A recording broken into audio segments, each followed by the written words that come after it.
Bonjour et bienvenue dans ce nouvel épisode de Gen Z Paul. Aujourd'hui, on reçoit Émile Bolduc. et Héloïse Dupuis. Donc, si vous pouvez un peu vous présenter. Excellent, moi je vais me présenter. Je suis Émile Bolduc. Je suis un membre de la Commission jeunesse, aussi un membre du Parti libéral du Québec. J'ai présentement 24 ans. Moi, je viens de Granby. J'ai fait mes études au Williams School of Business. Je suis toujours impliqué dans le parti et ça fait quand même depuis peut-être 3 ans que je suis impliqué au parti, très impliqué. Donc, c'est ça qui m'a mené aujourd'hui à venir ici. Bonjour, donc moi c'est Héloïse, j'ai aussi 24 ans et je suis membre du Parti libéral du Québec. Donc je suis militante depuis 1 an et demi environ et je suis la présidente régionale de l'Anaudière dans la commission jeunesse. Donc je représente les intérêts des jeunes dans cette belle région. Puis je suis en train de terminer ma maîtrise en sciences politiques à l'Université de Montréal. Donc, bienvenue au podcast. Merci d'avoir accepté notre invitation. Donc, pour vous, qu'est-ce qu'une aile jeunesse? Dans le fond, dans chaque parti, ou dans presque la majorité des partis à travers le monde, il y a toujours des ailes jeunesse. Les ailes jeunesse, c'est quoi? C'est par défaut quand tu es un membre de ce parti politique-là dans une certaine tranche d'âge. Par exemple, au Parti libéral du Québec, c'est la tranche d'âge des jeunes qui ont entre 16 et 25 ans. Par défaut, ces membres-là sont membres de la Commission jeunesse. Et donc, la Commission jeunesse est une instance au sein du Parti libéral du Québec. On a plusieurs commissions permanentes, comme par exemple la commission des communautés culturelles, on a aussi la commission des aînés et on a la commission jeunesse également. Donc, c'est une des nombreuses commissions qu'on a eues. Et dans le fond, l'objectif d'une aile jeunesse, ça sert vraiment à représenter les positions des jeunes au sein d'un parti politique. Donc, on va, d'une part, on va se positionner sur les enjeux, que ce soit par exemple en santé, en éducation ou même sur les enjeux de l'économie. D'un autre part, c'est aussi, il y a un aspect aussi, je pourrais dire, de mentorship ou de développement de leadership qu'on a, c'est-à-dire d'offrir des opportunités aux jeunes de s'impliquer dans le parti, mais aussi d'éventuellement faire leur entrée à l'Assemblée nationale ou d'un jour peut-être devenir les prochains députés. Donc, c'est ces volets-là qu'on voit dans une aile jeunesse principalement. Est-ce que tu aurais un exemple de quelqu'un qui est passé par l'aile jeunesse PLQ? Je pense que le meilleur exemple, c'est la députée de Bourassa-Sauvé, qui est Madoua Nika-Cadet, qui a été président de la commission jeunesse, si je ne me trompe pas, en 2014, alors que c'était l'élection du premier ministre à l'époque, Philippe Couillard. Donc, elle a milité au PLQ pendant plusieurs années. Et donc, c'est là vraiment qu'elle a commencé son implication en politique. Elle a toujours été très près du parti. Et maintenant, en 2022, elle s'est fait élire lors d'une élection qui avait lieu, qui avait plusieurs candidats. Elle a réussi à gagner cette élection dans Bourassa-Sauvé. Et maintenant, c'est elle qui a parlé justement de plusieurs dossiers qui touchent la jeunesse. Par exemple, je peux penser aux frais de scolarité, je peux penser également à la rémunération des stages. Donc, vraiment, le fait qu'elle ait milité au sein de la commission jeunesse, ça lui a permis d'avoir une bonne vision des enjeux de la jeunesse. Et maintenant, elle représente ces enjeux-là à l'Assemblée nationale aujourd'hui. Si je pourrais rajouter, on a beaucoup de piliers du parti qui sont dans la commission jeunesse depuis qui ont leur début. Donc, on a des gens que ça fait 50, 60 ans qui sont impliqués dans le parti. Puis c'est intéressant de les rencontrer parce qu'ils vont dire « Ah, dans mon temps, c'était comme ça qu'on faisait. » Puis on a vraiment des expériences. Oui, des jeunes qui ont début trentaine, qui est impliqués dans la commission jeunesse, mais ça fait longtemps que la commission jeunesse est présente puis qu'elle a une grande place au sein du parti. Exactement. Puis dans le parti actuellement, écoute, le président, qui est Raphaël Primo-Ferraro, a été un ancien membre de la commission jeunesse en 2012, si je ne me trompe pas, en 2013. Le vice-président qu'on a actuellement au parti a aussi été l'ancien président de la commission jeunesse. Donc vraiment, avec la commission jeunesse, c'est vraiment là où on fait nos premiers pas en politique. Puis je pense que c'est vrai pour toutes les ailes jeunesse. C'est comme ça qu'on commence son implication politique. Quand on est intéressé par la politique à un jeune âge, c'est la première étape à faire, selon moi. Donc, justement, comment vous êtes venu à vous impliquer pour le PLQ? Donc, moi, j'ai analysé la plateforme du Parti libéral du Québec, puis j'ai remarqué qu'avec le bilan qu'on a en matière d'économie, ça a été vraiment un parti qui a vraiment changé le Québec. Je peux penser, par exemple, on a nationalisé l'hydroélectricité, on a fait les barrages de la baie James sous Robert Bourassa. Donc, avec ces projets économiques-là qu'on a eus, puis aussi le plan Nord qu'on avait sous Jean Charest, ça a vraiment attiré chez moi l'idée de venir au Parti libéral du Québec. Donc, j'ai pris ma carte de membre. Je connaissais personne au Parti libéral du Québec. J'ai pris ma carte de membre j'étais allé à mon premier événement. J'ai commencé à rencontrer des gens. J'ai rencontré d'ailleurs Gabriel, qui était le président à l'époque, Gabriel Bourret, puis il me dit « Ah, tu pourrais t'impliquer avec Sherbrooke. » Donc, je me suis impliqué, puis je suis allé aux événements, tu sais, je connaissais personne, mais je me dis « Écoute, moi, je milite pour une cause qui est importante pour moi, c'est d'améliorer la vie des Québécois. Donc, je vais tranquillement, mais sûrement, je vais un jour avoir des postes au sein de la Commission jeunesse. » Donc, moi, j'ai commencé à m'impliquer en politique puisque à l'université, lors de mon bac puis ma maîtrise, j'étais beaucoup impliquée dans les associations étudiantes. Au cours de mes études, moi, je me spécialise vraiment sur la sphère internationale. Puis, je me suis dit, avec toutes les compétences auxquelles que j'ai acquis en sciences politiques, pourquoi pas essayer de redonner à ma société puis d'aider à la vie des Québécois, que je rejoins beaucoup avec Émile. Puis, pour moi, le Parti libéral, c'était le parti qui représentait plus mes valeurs. Puis moi, je trouve que le Québec a tellement de potentiel que, justement, le développement économique, c'est un aspect très important pour moi. Puis j'ai commencé à m'impliquer comme ça. Je suis allée à un événement. Je connaissais pas grand gens, quelques gens de l'université qui étaient impliqués. Puis j'ai adoré ça. J'ai commencé à m'impliquer de plus en plus. C'était la course à la chefferie. Donc, pour moi, la course à la chefferie, c'était vraiment un bon moment parfait pour commencer dans le parti. Concrètement, c'est quoi qu'une commission jeunesse fait? Est-ce qu'elle a un impact sur le programme? Est-ce qu'elle a un programme? Officiellement, la commission jeunesse a définitivement un impact. Puis je pense que si on regarde l'ensemble des ailes jeunesse en Amérique du Nord, on est probablement l'aile jeunesse qui a le plus grand impact.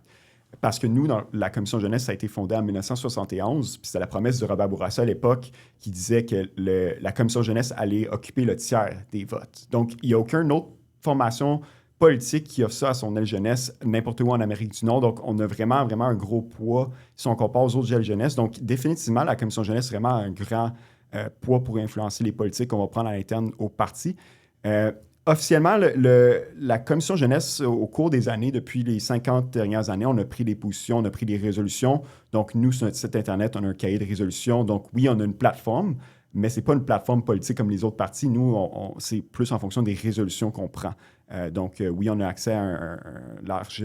on peut voir sur notre site Internet, on a beaucoup de résolutions qu'on a prises lors de nos congrès également. Donc, c'est ça qu'on pourrait dire. Mais oui, on a un grand poids.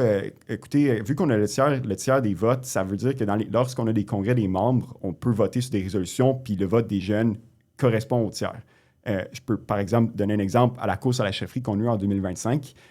Le vote des jeunes équivalait au tiers de l'ensemble de tous les votes. Peu importe le nombre de jeunes qu'il y avait, on était le tiers de tous les votes. Donc, c'est pour ça que c'était important pour les candidats de recruter des jeunes membres. Et on a beaucoup vu ça au cours des dernières années. Les candidats sont allés vraiment près des jeunes pour essayer d'avoir le plus de jeunes possible pour avoir une influence justement sur le vote. Puis, si je peux donner un exemple concret, au dernier congrès des jeunes au mois d'août, j'ai eu la chance de passer une résolution d'urgence qui a été adoptée avec unanimité lors du congrès pour protéger le droit à l'avortement dans le parti. Donc, ça, c'était quelque chose qui était super important pour moi, point de vue personnel. Puis, c'était surtout une résolution qui était préventive avec le contexte socio-politique, économique. Puis, c'est une résolution qui est amenée à tout le parti, puis qui risque d'être adoptée. Donc, c'est quand même... C'est pas rien, c'est quelque chose, ça peut faire avancer les choses. Ça, c'est surtout une résolution qui sert à protéger le droit à l'avortement qui est remis en question. Donc, comme oui, si tu t'investis, tu peux vraiment faire passer des résolutions. Je pense au Congrès, une de nos thématiques principales, c'était l'intelligence artificielle, qui était super intéressant. Puis je pense qu'il n'y a pas beaucoup de partis qui travaillent sur cet enjeu à date. Donc, on peut apporter des nouvelles idées. Puis, tous les députés, ils sont présents lors des congrès. Donc, moi, par exemple, ma résolution sur le droit à l'avortement, j'ai pu en parler avec quelques-unes députées qui m'ont félicité, qui m'ont encouragée, puis qui veulent amener la résolution plus loin, au final. Autre qu'apporter des résolutions puis avoir un impact sur le vote, est-ce que si par exemple, dans un futur, le Parti libéral gagne l'élection, est-ce que votre rôle va être différent à ce moment-là? Bien, c'est sûr que, tu sais, quand on est un parti gouvernement, on a plus d'influence sur les politiques publiques. On ne va pas se le cacher. La CAQ, par exemple, actuellement, avec la CRCAQ, ont beaucoup d'influence sur les politiques gouvernementales. On peut voir, par exemple, avec tout ce qui est les cellulaires dans les écoles, bien, ça vient de la CRCAQ. Donc, ils ont pu faire ça directement. C'est sûr que quand tu es dans l'opposition, il y a ce défi-là qu'on doit être au gouvernement. Mais définitivement, si on est au gouvernement, il n'y a pas de doute que nos résolutions vont être adoptées au sein du gouvernement, elles vont être appliquées dans la société québécoise. On l'a vu par le passé, par exemple, sous Jean Charest, on avait le Fonds des générations qui a été adopté alors qu'on était au gouvernement. La carte de l'assurance maladie sous Robert Bourassa en 1971 a également été adoptée par la Commission jeunesse. Donc, c'est sûr que définitivement, lorsqu'on est au gouvernement, on a plus d'influence, mais je ne dirais pas que le rôle est différent. Je pense que le rôle est le même. Je porterais plus à dire que c'est la différence vraiment dans l'influence qu'on a vu qu'on est au gouvernement, si ça fait du sens. Que pensez-vous de l'idée de mettre en place une assemblée formée des ailes jeunesse des différents partis? Parce que chaque parti a des ailes jeunesse. Parce que, comme vous l'avez mentionné, vous êtes beaucoup plus impliqué dans les décisions qui sont prises quand votre parti est au pouvoir. C'est logique, mais que penseriez-vous de cette idée? Ça pourrait être une très bonne idée. C'est juste, par contre, il faudrait voir c'est quoi le poids juridique que ça a, le poids politique, parce que ça dépend. C'est-tu reconnu? Il faudrait savoir est-ce que c'est reconnu officiellement. Ça pourrait être une bonne idée, c'est juste de savoir si ça pourrait être... ça serait quoi le poids derrière ça? Y a-t-il un poids juridique, un poids politique? C'est la question qu'il faudrait se poser. Moi, je pense que personnellement, au point de vue assemblée, ça serait peut-être un peu trop gros, mais peut-être une genre de comme... on pourrait pas comme adopter, avoir un pouvoir législatif, mais peut-être un genre de dialogue, puisqu'à l'informel, on en a beaucoup, comme Kémile a parlé un peu au travers de Force Jeunesse. On n'est pas beaucoup de jeunes impliqués en politique, puis on se connaît assez. Il y a quand même un dialogue. On a tous des amis un peu dans toutes les parties, puis on se connaît peut-être un peu tous, mais au point de vue formel, il n'y a pas ce dialogue. Puis on est beaucoup dans la coopération au PLQ. Moi, en tant que présidente régionale, j'avais l'idée d'organiser un événement avec toutes les parties, toutes les ailes jeunesse qui est en discussion, que plusieurs parties étaient intéressées. Donc ça, je trouverais bien. C'est sûr que si on aurait une plateforme vraiment pour coopérer, partager des idées, je pense qu'au sein du PLQ, on ne refuserait jamais ça. Et vous avez parlé de Force Jeunesse. Est-ce que vous pouvez un peu plus développer qu'est-ce que c'est? Moi, je parlais, vu que je t'avais plus aux affaires externes de la Commission jeunesse, donc je connais très bien c'est quoi. Force Jeunesse, en réalité, il y avait d'ailleurs le MCV, qu'on va dire, les rencontres Maître chez vous, qui a lieu à chaque année. Ça avait lieu il y a 2 semaines. En réalité, c'est comme plusieurs instances. C'est une instance qui milite pour les intérêts des jeunes, principalement la question de l'équité intergénérationnelle, qui est un enjeu qui est mis de l'avant. Je peux penser également... il y a aussi l'enjeu pour tout ce qui est l'accès à la propriété. Je pense que c'est un gros enjeu qui vraiment est mis de l'avant par Force Jeunesse, parce que tous les jeunes sont touchés par l'accès à la propriété. C'est vraiment dur pour notre génération. Puis aussi, un autre dossier qui est vraiment mis de l'avant par Force Jeunesse, c'est la rémunération des stages. Parce que ça, c'est n'importe quelle aile jeunesse, n'importe quel regroupement jeune met cette idée-là de l'avant. C'est assez universel. C'est vraiment la rémunération des stages au cégep ou dans les domaines de la fonction publique. C'est un enjeu qui est mis de l'avant. C'est principalement ça. Donc, actuellement, est-ce que vous diriez que les 3 enjeux importants pour votre commission jeunesse, c'est ces 3 enjeux-là que tu viens de nommer? Il n'y a pas... À la commission jeunesse, il n'y a pas d'enjeux qu'on pourrait dire qui sont plus importants que les autres. Nous, on veut, vu qu'on est un parti politique, on n'a pas le choix de parler de tous les enjeux. On doit parler de la santé, on doit parler de l'éducation, on doit parler de l'économie. Donc, il n'y a pas vraiment un enjeu qu'on va mettre de l'avant plus qu'un autre. Je pense que tous les enjeux sont valides, tous les enjeux sont importants et on est ouvert vraiment à toutes les idées qui sont possibles. Donc, moi, je dirais vraiment ce qui est important au sein de la commission jeunesse, ça a toujours été dans la tradition de la commission jeunesse, c'est d'avoir de la rigueur. On veut avoir des résolutions qui ont beaucoup de rigueur, qui ont été vraiment recherchées. Et c'est ça qu'on veut mettre de l'avant, c'est la rigueur, plus que d'un enjeu en particulier, si ça fait du sens. Je pense que c'est ça qui est intéressant de notre commission jeunesse, c'est que c'est très ouvert, puis à chaque fois que quelqu'un a des idées, sont très accueillis puis reçus. Notre exécutif, puis les gens en général prennent vraiment de l'avant la discussion, puis c'est pour ça que les jeunes ont une place importante dans le PLQ, parce qu'ils veulent des nouvelles idées, puis ils veulent savoir c'est quoi les enjeux du moment au sein de notre génération. Fait que c'est sûr que tout le monde a plus un peu ces enjeux qui sont importants pour lui. Donc, on est un peu spécialisé, je dirais, dans qu'est-ce qui nous intéresse, qu'est-ce qui est important pour nous, qu'est-ce que pour nous qui nous tient à cœur. Mais il y a une très grande diversité des enjeux. Tu sais, je prends pour exemple, moi, la justice sociale, c'est quelque chose qui est très, très important pour moi, mais j'ai aussi parlé de développement économique. Donc, on touche un peu à tout. Et vous avez mentionné que vous êtes très ouvert à avoir des idées de nouveaux membres, de nouveaux jeunes qui s'impliquent.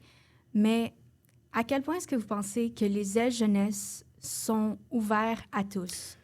Moi, je trouve que c'est une très bonne question. Puis on a souvent eu ce débat-là dans la commission jeunesse et également au sein du parti. Puis je pense que les règles sont les mêmes, peu importe la jeunesse, peu importe la commission au sein du parti, sont les mêmes. Le Parti libéral du Québec a 9 grandes valeurs, que ce soit, par exemple, l'appartenance au Canada, l'identité québécoise, la justice sociale, le développement économique, l'enseignement à la vie démocratique. C'est des valeurs qui, je pense, nous, on n'est pas un parti d'idéologie, on est vraiment un parti de valeurs.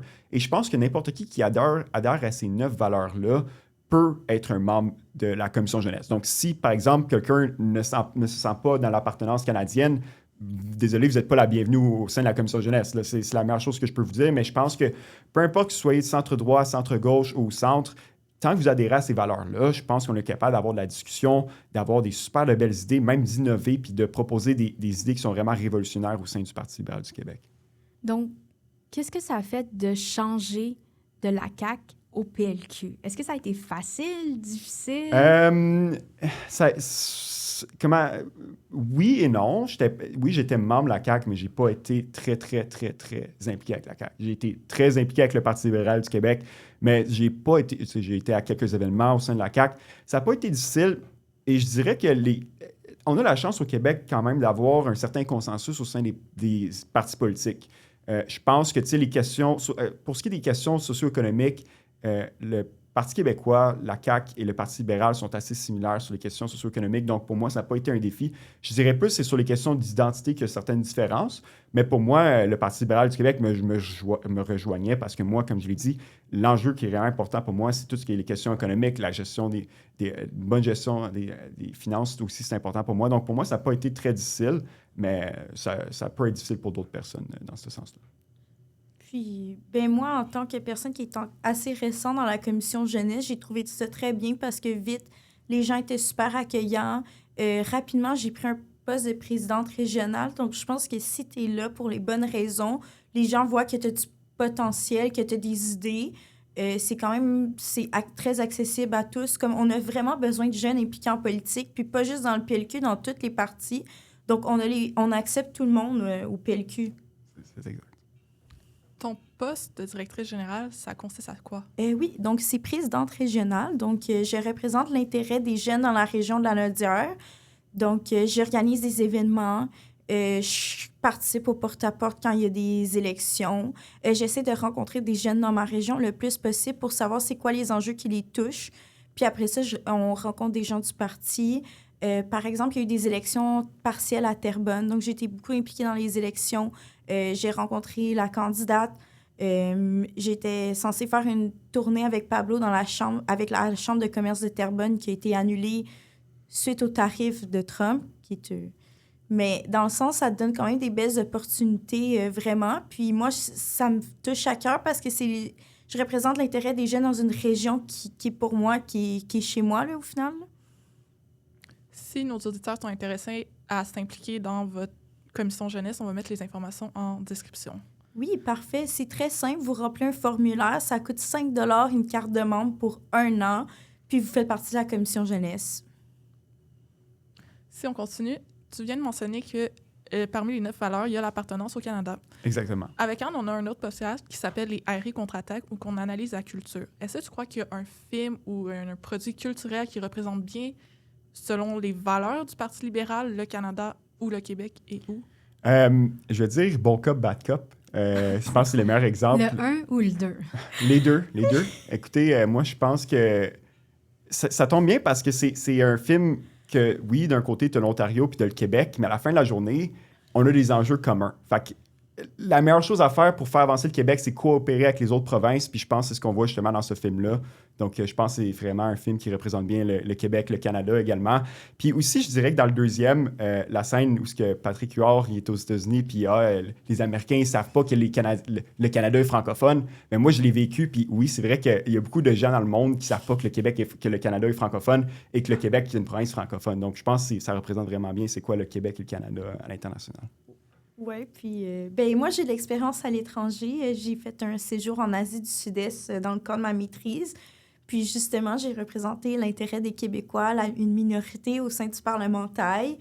Puis oui, je suis fédéraliste, mais je me considère quand même québécoise. Puis j'ai représenté notre minorité francophone que justement en Thaïlande, ils ne connaissaient pas. Donc, c'était super intéressant de rencontrer des gens au Parlement, dans le gouvernement thaï. Puis, je me rends compte qu'eux aussi, ils ont des minorités. J'ai rencontré beaucoup de gens dans le parti de minorités musulmanes. Puis, au final, on avait des points en commun. Donc, c'est pas parce que je suis fédéraliste que je dénie que je suis québécoise. Puis, au contraire, je suis fière, je le mets de l'avant. Puis, c'est quelque chose qui est important dans mon expérience à l'international. Si ça vous intéresse de voir les photos, on va mettre aussi le lien du profil LinkedIn d'Héloïse, si elle est d'accord, dans la description. En continuant en parlant de l'international, croyez-vous que, ou considérez-vous que présentement, le Québec et le Canada ont une assez bonne représentation à l'international? Le Canada a définitivement une très bonne représentation à l'international. On siège quand même sur le G7. On siège vraiment, on a une bonne place aux Nations unies. On a un pays qui est très respecté. Il y a beaucoup de pays dans le monde et de gens qui aimeraient vivre au Canada. Il y a beaucoup de gens qui nous envient. Donc, je pense que le Canada est très bien représenté à l'international. Mais je pense que Louise aussi pourrait en parler davantage. Puis le Québec aussi a des délégations internationales. Donc, puis d'ailleurs, c'est intéressant de le mentionner parce que ça vient de la politique Gérin Lajoie à l'époque. Qui est un ancien ministre du Parti libéral du Québec sous le gouvernement de Jean Lesage. Et la doctrine Gérin Lajoie, ça tenait à... Dans le fond, c'est qu'on voulait que le Québec, même si on était une province, qu'on ait une représentation internationale. Donc, c'est pour cette raison-là qu'aujourd'hui, on a les délégations un peu partout dans le monde. Oui, bien, le Québec est la province qui a le plus de délégations à l'international si on compare aux autres provinces. Donc, je pense que c'est quelque chose de très bien. Puis, mon intérêt durant mes études était dans l'Asie du Sud-Est. Puis, c'est quelque chose que j'ai déjà discuté avec des membres du parti, qu'on devrait ouvrir plus de délégations, notamment en Asie du Sud-Est. Avec le contexte géopolitique, je pense que c'est clair qu'on devrait moins dépendre des États-Unis. Puis, oui, l'Europe, c'est bien, mais il y a pas juste l'Europe. Il y a d'autres parties dans le monde. Puis, le Québec pourrait avoir un grand pas d'avance sur le reste du monde là-dessus. Puis déjà, on a une très bonne présence. Il y a une délégation à Singapour, au New Delhi, au Japon, en Chine. Et en Corée du Sud. Exact, oui. Cette semaine, c'était les 30 ans du référendum. Donc, en tant que jeune, que pensez-vous de l'engouement que semble avoir le mouvement souverainiste et le PQ?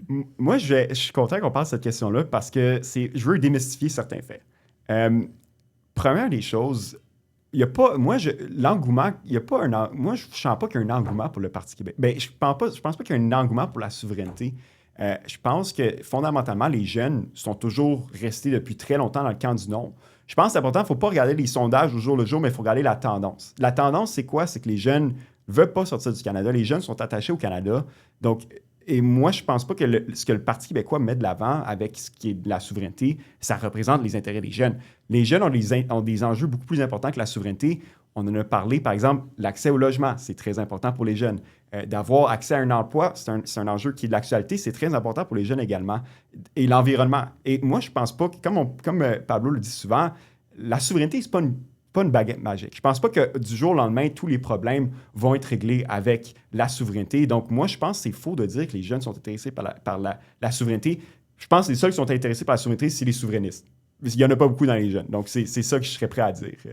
Oui, personnellement, je pense qu'il y a beaucoup de choses qui ne fonctionnent pas. Puis les gens en ce moment sont très mécontents du gouvernement en place. Donc, ça peut être une option qui a de l'air attrayante, mais au point de vue plus réaliste, j'ai l'impression qu'est-ce qui ne fonctionne pas en ce moment, ce sont des compétences provinciales, la santé, l'éducation, la crise du logement. C'est en majorité quelque chose provincial. Puis comme qui dit, du jour au lendemain, il n'y aura pas une baguette magique, on va devenir un pays, puis tous ces enjeux-là vont disparaître. C'est souvent oublié, je pense. Je serais même prêt à dire que si on devient souverain, il y aurait plus de problèmes. Ben oui, c'est ça. Puis au point de vue économique, comme on est en déficit économique total, puis, tu sais, je pense que c'est facile de mettre le doigt sur le fédéral, mais en ce moment, on est en crise économique mondiale. Il y a presque aucun pays du monde qui a une économie viable qui va super bien. Tu sais, il y a quelques exceptions claires, mais le monde, en général, est complètement instable. Donc, surtout avec les tarifs, avec Trump. Puis encore là, je pense que même l'histoire des tarifs, ça démontre pourquoi on a vraiment besoin de faire partie de la Fédération canadienne. c'est que devant Trump, le Canada est plus fort que si c'était juste le Québec. Donc, en étant unis, que ce soit la Colombie-Britannique, le Québec, l'Ontario, on est beaucoup plus fort devant les États-Unis que si on était juste un pays. On se ferait moins respecter. Donc, je pense que ça nous aide vraiment beaucoup économiquement qu'on soit dans la Fédération canadienne actuellement. Oui, pour moi, je pense que c'est le moment crucial qu'il faut montrer qu'on est unis puis qu'on est plus fort que jamais.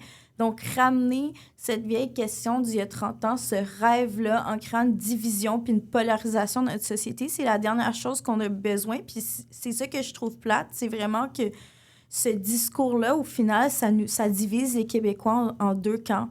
Puis, je serais prêt à ajouter quelque chose. Souvent, la rhétorique du Parti québécois, c'est qu'il y a le régime fédéral, on a des sujets des Britanniques ou qu'on n'est pas maître chez nous. Moi, je ne suis pas d'accord avec ça parce que le Québec est maître chez lui. On a plein de pouvoirs en matière de langue. On parle le français, on a beaucoup de pouvoirs en matière de culture. On a énormément de pouvoirs en matière d'environnement et je pense que le Canada nous aide beaucoup sur plusieurs dossiers. On a le pouvoir sur l'éducation, la santé, puis le fédéral nous aide beaucoup dans plusieurs de ces dossiers-là, notamment avec les transferts fédéraux en santé. Donc, je pense qu'on est déjà maître chez nous et qu'on se sépare, ça ne va rien nous apporter de plus. On a déjà ce qu'on a besoin au Québec et on est dans un très bon pays qui est le Canada, donc je ne pense pas que ça va nous donner grand-chose à long terme. Vous avez mentionné qu'on est maître chez nous sur plusieurs dossiers, notamment celui de la culture. Que pensez-vous du passage de Lou Adrienne Cassidy à Tout le monde en parle sur le sujet de la souveraineté? Sur les réseaux sociaux, puis sur TikTok, on essaie de faire croire que oui, il y a un engouement souverainiste, mais c'est totalement faux. Je l'ai mentionné, la souveraineté, la tendance, c'est que les jeunes n'en veulent pas. Et je pense que de dire ça, c'est complètement... Écoutez, les jeunes sont ailleurs. Moi, je pense pas que c'est totalement faux, mais je pense que c'est pas la majorité puis c'est une minorité. Là. Moi, comme je serais prêt à dire, c'est la minorité bruyante. C'est la majorité qui parle pas dans les... Parce que faut pas oublier qu'on est déjà dans le Canada. Donc, on n'a pas besoin de mettre cet effort-là de dire « Ah, on doit... » C'est vraiment, en ce moment, c'est vraiment beaucoup aux souverainistes de faire leur... c'est eux qui ont le fardeau de la preuve. C'est eux qui doivent prouver qu'on soit mieux de sortir dans le Canada. Donc, nous, dans la position du camp du fédéralisme, on n'a pas à faire ça. Donc, c'est pour ça qu'on a l'impression que, peut-être dans les médias, peut-être que les souverainistes sont plus présents, mais je pense que c'est totalement faux. Là, on regarde les chiffres, les jeunes n'en veulent pas de la souveraineté. Puis, tu sais, on est une démocratie. Je pense que c'est important que chaque parti ait sa voix, puis ait une manière comme de porter ses idées. Par contre, ce qui m'a un peu déçue, c'est que ça aurait pu être un militant impliqué au PQ, la présidente, par exemple, de la jeunesse, ou comme quelqu'un qui est impliqué dans la jeunesse, quelqu'un qui a des vraies opinions dans le parti. En parlant des réseaux sociaux, c'est quoi votre rapport par rapport aux réseaux sociaux? Parce que les jeunes peuvent publier leur opinion politique, puis ça peut devenir viral, comme un peu, si tu viens de mentionner, avec la minorité bruyante souverainiste. Écoutez, nous, on a été très bruyants les réseaux sociaux les dernières années, notamment dans le cadre de la course à la chefferie. On a eu... ça a quand même été assez exceptionnel. On a vu, par exemple, des candidats qui sont venus avec des lettres de plusieurs signatures de jeunes. Les jeunes ont vraiment eu beaucoup de visibilité dans les dernières années au sein de la Commission jeunesse, dans les réseaux sociaux, notamment dans le cadre de la course à la chefferie. Et actuellement, le parti, la Commission jeunesse vont vraiment de l'avant. Je peux penser par exemple à notre présidente Charlie Bourdache qui est sur plusieurs podcasts, qui vraiment met de l'avant les enjeux, qui défend la Fédération canadienne. Donc, c'est vraiment la position que la Commission jeunesse est en train de prendre actuellement, c'est d'avoir davantage d'espace médiatique. Et d'ailleurs, c'est pour ça qu'on est ici aujourd'hui également. C'est vraiment d'essayer d'avoir vraiment une plus grande plateforme. Et nos communications vraiment sont très, très présentes depuis les dernières années, là, je pourrais dire. Là. Puis je pense qu'on assiste vraiment à un changement où les médias traditionnels avaient la première place comme système de diffusion d'informations. Puis on se rend compte que c'est plus vraiment ça. C'est en train de vraiment changer avec une plus grande place des médias sociaux. Donc c'est vraiment important pour nous d'avoir une grande présence. Pensez-vous que les ailes jeunesse ont assez de visibilité? Pensez-vous qu'étant donné que les différentes plateformes dont tu viens de parler, Discord, Instagram, Facebook, etc., sont contrôlées par des géants américains, pensez-vous que les algorithmes mettent assez en avant vos ailes jeunesse et les messages? Moi, je dirais que non. Je dirais que... Puis c'est quelque chose... Les ailes jeunesse, là, ça, c'est important de le mentionner, ça a beaucoup changé dans les dernières années. La culture des ailes jeunesse. Historiquement, les ailes jeunesse, comment on faisait le recrutement, par exemple, dans les années 90, J'étais pas né, bien entendu, mais c'était beaucoup fait par le biais d'aller dans les universités, de faire du bouche à oreille. C'était comme ça que c'était fait à l'époque. Et il y avait le nombre de membres qu'on avait au sein. D'ailleurs, mon père, c'était un ancien membre de la commission jeunesse. Il connaît rien, il n'est pas impliqué en politique pendant tout, mais il a été membre de la commission jeunesse. Donc, ça démontre à quel point, vraiment, à l'époque, il y avait vraiment beaucoup un engouement de « c'est important de devenir membre, il faut devenir membre de certains partis ». Je regarde la situation actuelle, j'ai l'impression que les jeunes sont beaucoup préoccupés par les enjeux. Donc, les jeunes vont beaucoup plus militer pour les enjeux. Mais je serais prêt à dire que les ailes jeunesse ont quand même leur mot à dire. Ça, c'est important. Les enjeux, ça passe par les partis politiques. Je veux dire, fondamentalement, le Québec, c'est une société démocratique, donc on a vraiment besoin des ailes jeunesse pour faire avancer ces enjeux-là. Je ne pense pas que c'est juste en militant au sein des causes particulières qu'on va vraiment mettre de l'avant ces enjeux-là. Je pense que c'est vraiment en militant dans les ailes jeunesse. Et moi, je trouve qu'on n'a pas fait justice aux ailes jeunesse. Je pense que dans les récentes années, il y a eu peu... Puis je pense, par exemple, à la télé, que ce soit dans les médias, on ne met pas vraiment beaucoup de l'avant les ailes jeunesse. On n'entend pas beaucoup parler des ailes jeunesse. Donc, je pense qu'on a peu justice de ce côté-là. Et les jeunes ont vraiment leur mot à dire au Québec. C'est une valeur qui est assez importante pour les Québécois, l'équité intergénérationnelle. On veut avoir une représentativité de toutes les générations au Québec et je pense qu'on n'a pas fait assez justice dans ce dossier-là. Ben moi, je pense clairement que non. Les ailes jeunesse, en général, pas juste nous, manquent de visibilité partout. Puis c'est pour ça qu'on est ici, parce qu'au contraire, je salue vraiment le projet que tu fais, parce que c'est important de donner une voix aux jeunes impliqués. Puis on n'entend pas assez parler de nous. Puis tu sais, souvent, moi, je pense après des congrès, on voit des articles dans les médias, puis les articles, souvent, ne parlent pas des bons coups. On ne parle pas de toutes les résolutions qu'on a passées. On parle surtout des problèmes au sein de la commission jeunesse. Quand il y a des scandales, ça sort dans les médias, mais les bons coups ne sortent pas. Puis c'est ça qui est plate, parce qu'il y a plus de bons coups que de mauvais coups. C'est de la politique au final. Il y aura toujours des aspects négatifs dans n'importe quelle jeunesse, dans n'importe quel processus. Donc, vraiment, de mettre de l'avant qu'est-ce que les jeunes font concrètement, c'est sûr que c'est quelque chose que j'aimerais beaucoup voir. Puis pas juste pour nous, pour toutes les parties, parce qu'on travaille fort. Puis souvent, on ne voit pas à quel point les jeunes travaillent fort puis sont investis. Là. Je pense à moi puis Émile, pendant les élections partielles Terrebonne, il pleuvait à Sio, puis on a fait du porte-à-porte pendant comme des heures sans arrêt. Là. Puis, ben, c'est prenant. Nous, on n'est pas payés pour faire ça. On le fait vraiment parce que c'est quelque chose qui nous tient à cœur, qu'on trouve important par conviction. Puis, ben moi, par exemple, je reçois beaucoup d'insultes sur les réseaux sociaux parce que je suis une femme impliquée en politique. Puis, il y a beaucoup de jugements, mais les gens ne s'impliquent pas. Ils ne savent pas c'est quoi dans nos souliers, réellement s'impliquer, puis donner une partie de sa vie à la politique pour aider les citoyens.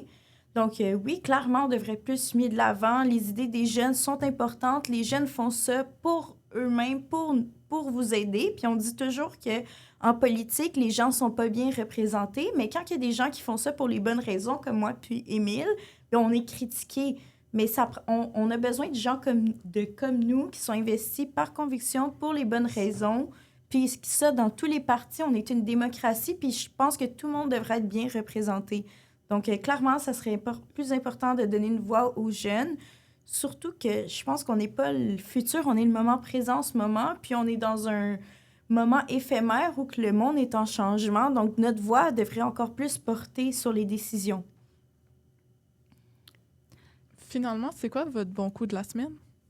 Vous parlez du congrès qu'on a eu dernièrement? De façon générale. De façon générale, vous choisissez. OK, excellent. Ben écoutez, moi, je suis prêt à dire que le bon coup de la semaine, c'est que, oui, on a eu notre conseil général. Ce qu'on peut voir, c'est que les jeunes sont très motivés à apprendre parce que là, les élections s'en viennent. Donc, nous, là, au sein du Parti libéral du Québec, on est en mode élection.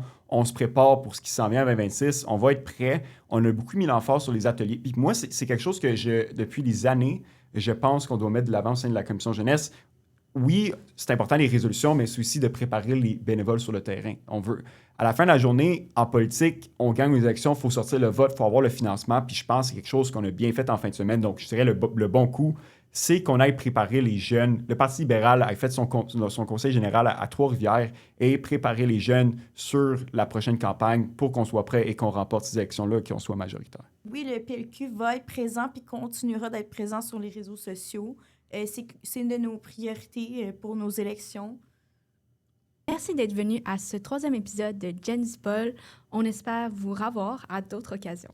Merci beaucoup. Merci à vous pour l'invitation. Puis c'est vraiment une belle initiative, les filles. Nous, on vous encourage grandement. Puis j'espère que les jeunes vont nous écouter, puis vont continuer à écouter votre podcast parce que c'est vraiment pour une belle cause. Merci beaucoup. Merci. Merci. Donc, n'oubliez pas de vous abonner, de liker la vidéo et de mettre en commentaire ce que vous voulez. Ciao! Bye!